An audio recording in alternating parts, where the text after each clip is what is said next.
예, 오늘 소개시켜드릴 특별한 이슈는 김정은 국무위원장이 한경남도 검덕지구 한 광부에게 환갑 생일상을 보냈다는 이야기입니다. 14일 조선중앙통신 보도인데요.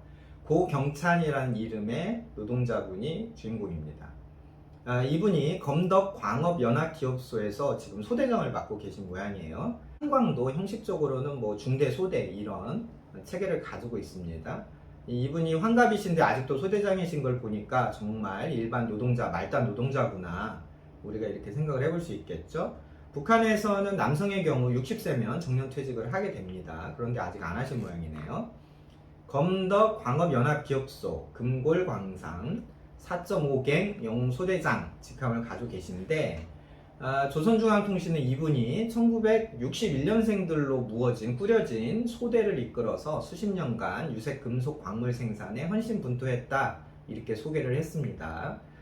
김정은 위원장이 유명한 고위 간부나 또 100세가 넘는 장수한 분들에게 이 생일상을 보내주는 것은 몇 번 저희도 확인할 수 있었어요. 그런데 환갑 맞은 평범한 광부에게 생일상을 직접 보내는 것은 매우 이례적인 일입니다. 사실 이분은 이미 공훈 광부라고 해서 과거에 큰 공을 세워서 이미 국가로부터 훈장을 받았던 것 같습니다. 이 4.5갱이라는 것은 과거에 김일성이 4월 5일에 이 갱을 방문했다고 해서 붙여진 명칭이고요. 기사를 좀 더 자세히 살펴보면 이분이 이끌고 있는 소대가 1961년생들로 꾸려졌고, 이 소대가 수십 년 동안 같이 일했다는 내용이 나와요. 이제 제 생각인데요. 어떻게 이렇게 1961년생들로만 소대가 꾸려지냐? 이게 이제 북한식으로 말하면 무리 배치, 집단 배치라는 의미입니다. 북한은 사실은 거의 같은 나이에 군대 입대를 하게 되죠. 저희처럼 7살, 6살 조기 입학, 또 재수, 대학 재수, 취업 이런 게 없이 보통 중학교를 졸업하면 그 해년도 출생한 사람들이 몽땅 다 우르르 군대를 입대하게 됩니다. 같은 나이에 입대를 하니까 제대도 거의 같은 나이겠죠. 그래서 과거에는 북한이 일하기 힘든 탄광 또는 젊은 사람들이 조금 기피하는 삼지연 감자농장 이런 외진 곳, 인기 없는 곳에 그 해에 제대하는 군인들을 몽땅 통으로 보내는 이런 무리배치 사업을 자주 했습니다. 그래서 아마 1961년생들로 소대를 꾸리고, 그분들이 지금 몇 년이에요? 정년퇴직을 앞둔 나이, 정년퇴직의 나이 때까지 같이 갱에 들어가서 일을 한다, 이런 것들이 좀 가능한 것 같습니다. 평생 막장에서 일을 했으니까 이분이 몸도 많이 상하셨을 텐데, 이제 김정은에게 생일상까지 받았으니까 맘 편히 집에도 못 가지 않을까, 이런 걱정도 되네요. 보통 북한에서는 이 정도 되면은 연령보장, 연로보장이라고 해서 이제 은퇴해서 아주 소액이지만 연금 받고 배급 받고 그렇게 이제 살 수 있는 제도는 있습니다.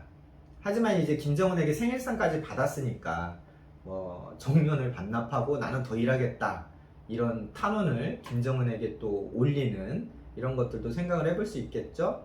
사실 이런 분들이 직장에 계시면 젊은 사람들도 좀 피곤하긴 합니다. 나이 많으신 분들 저렇게 열심히 일하는데 너희들은 뭐냐, 이런 분위기가 직장에서도 생길 수 있는 거 아니겠습니까? 사실 단천이라는 곳, 이 기사에서 나오는 검덕광업연합기업소라는 곳은 2000년대까지만 하더라도 북한에서 좀 이렇게 못 사는, 제일 좀 낙후된 이런 지역으로 꼽히던 곳입니다.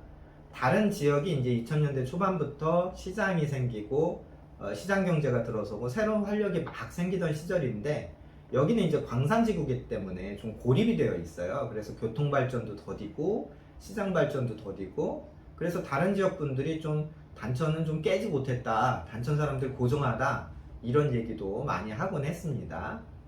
그런데 중국 자본이 이제 투자되면서 석탄이 다시 생산이 되고, 또 더불어서 비철금속도 생산이 되니까 북한의 입장에서 보면 다시 이 단천, 또 여기에 생산 의미가 중요해진 것이죠. 과거에는 북한이 그냥 땅을 파서 돈 벌거나 사람의 노동력을 이용해서 돈 벌고 그런 관행들이 대부분이었는데요. 이제는 좀 한 단계를 넘어서 일종의 중간재를 생산하는데 주력하는 것 아니냐, 이런 생각도 듭니다. 중간재가 사실은 그 마진이 훨씬 높기 때문이죠. 그런 면에서 북한의 그 비철금속 이런 분야는 상당히 국가 경제 효자 노릇을 할 수 있겠다.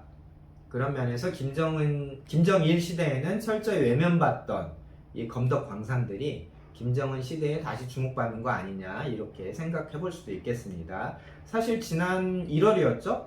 노동당 당대회 8차 당대회에서도 우리가 검덕지구에 25,000세대 주택을 건설하겠다 이렇게 밝히기도 했습니다.